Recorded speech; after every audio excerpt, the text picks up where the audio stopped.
From June to August 2018, Kerala state witnessed the worst ever floods and landslides in almost a century. They affected more than 5.4 million people and killed more than 450. The Kerala government responded swiftly with rescue and relief operations. Yet what couldn't be prevented was $3.8 billion of losses and damages. Above all, more than 7 million workers were displaced from employment. Today the story is gradually changing.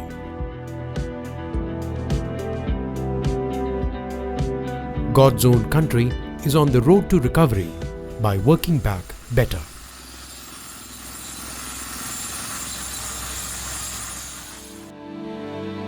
In the last months of 2018, the Kerala government initiated a post-disaster needs assessment to assess the damage, loss and recovery needs of the state.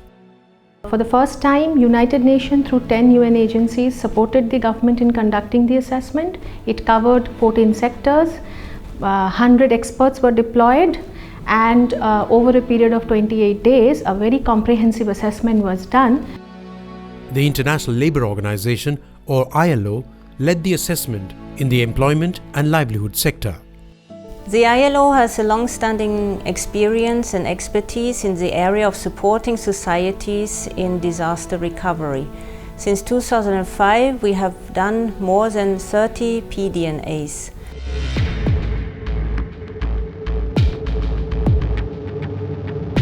The disasters had the maximum impact on the employment and livelihood sector.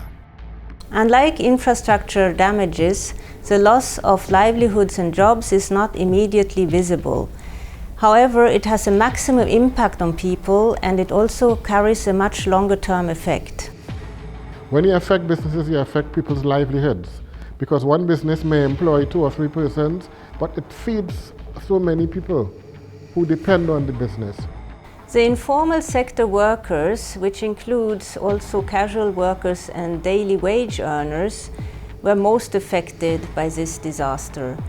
Employment loss and job loss is the major issue out of this calamity. India government and also the state government rely on this ILO study, and that is a great help framework for extending the support measures from the governments and other agencies. That is wonderful.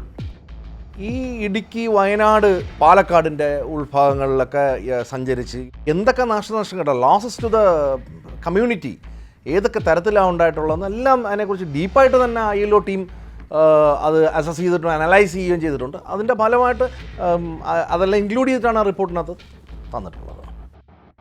Employment is always given as an afterthought, even in our planning. Okay, growth will take place and employment will come as a result of growth.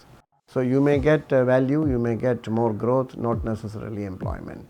So there is this particular emphasis that needs to be given to create employment, to restore employment, and take it as a separate policy variable and not something which is a derivative of something else.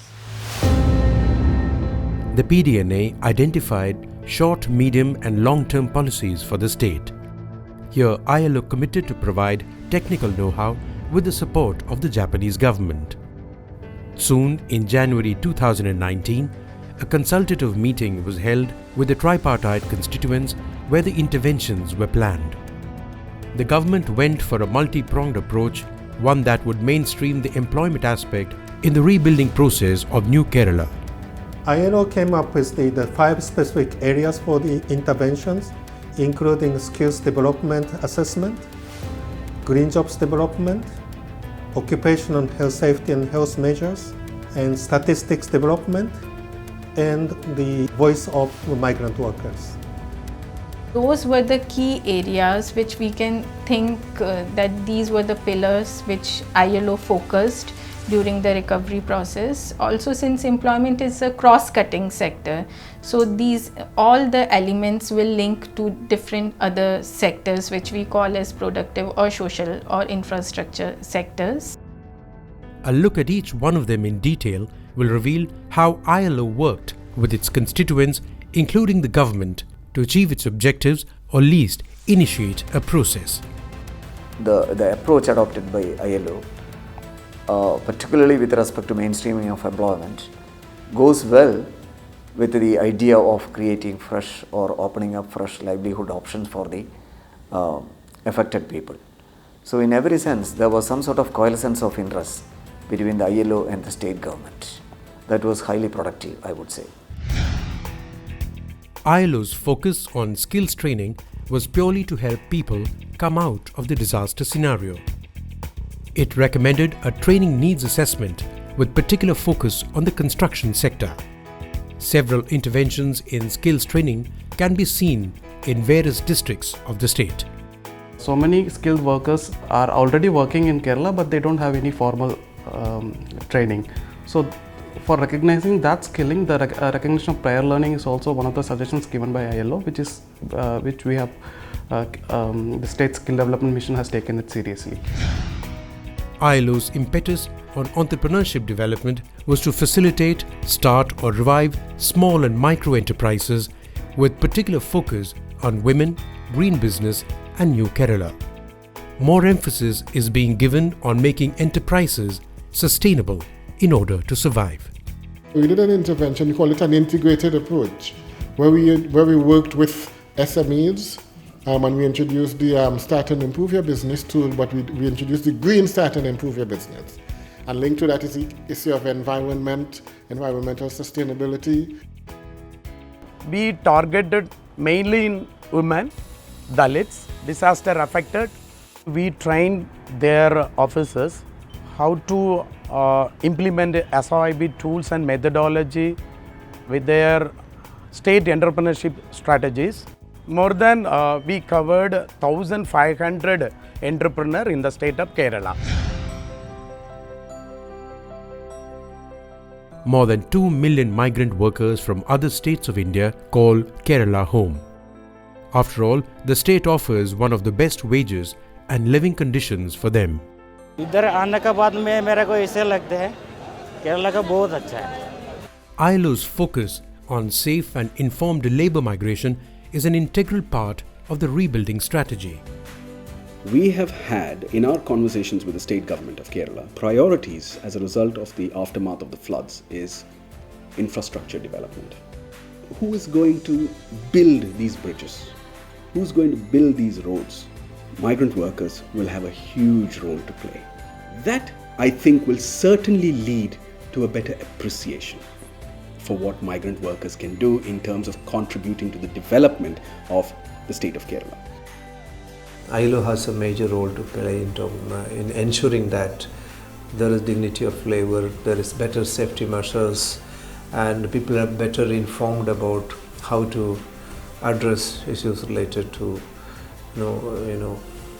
risk reduction or mainstreaming them in the entire process of resilience. Kerala has a large emigrant workforce. In September 2019, an ILO-supported 2-day state-level consultation on Global Compact for Migration was held. Here the GCM objectives that were important for the state were drawn out.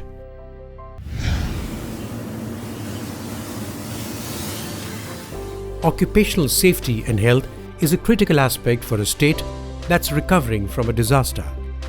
Many times, these elements are ignored. ILO's strategy was to make these elements instrumental during the rebuilding process. The people, when they are busy, they tend to forget these kind of things, but we can remind them and then train them to improve risks one by one. So certainly state government policy should include this kind of very simple practical training directly targeting grassroots people, including small enterprises, small businesses, or small construction sites. After the post-disaster scenario, we have given lot of training programs, especially in migrant workers. So definitely this will reduce the accident number. And if you look at the last year's accidents, it's tremendously reduced because of these activities. Lastly and most importantly comes data and statistics. They say you can't manage what you can't measure. Compiling new and frequent data is key to better planning. ILO has to assess how many people have been displaced or have lost their jobs, and if you have to rehabilitate or if you have to give them jobs, what skills they do possess and where they could find a job, and what better the government interventions are required in what schemes or what projects. Data is the one which informs us about where we are and where we want to go. Employment plays a big part in people's livelihood, and that is one key area which we look at. And indeed, when we talk about jobs, it's about good jobs. We need to track that. Decent jobs, decent work. This exercise has been quite groundbreaking for us because it allowed us to bring all the aspects together and really make to bear the decent work agenda in a specific context. And going forward, we can use these lessons that we have learned whenever we have to repeat such an exercise elsewhere. In the end, ILO's efforts in Kerala are only just starting to bear fruit. A new Kerala is awaited. Green jobs and green pastures will certainly bring back the paradise that went missing for a while.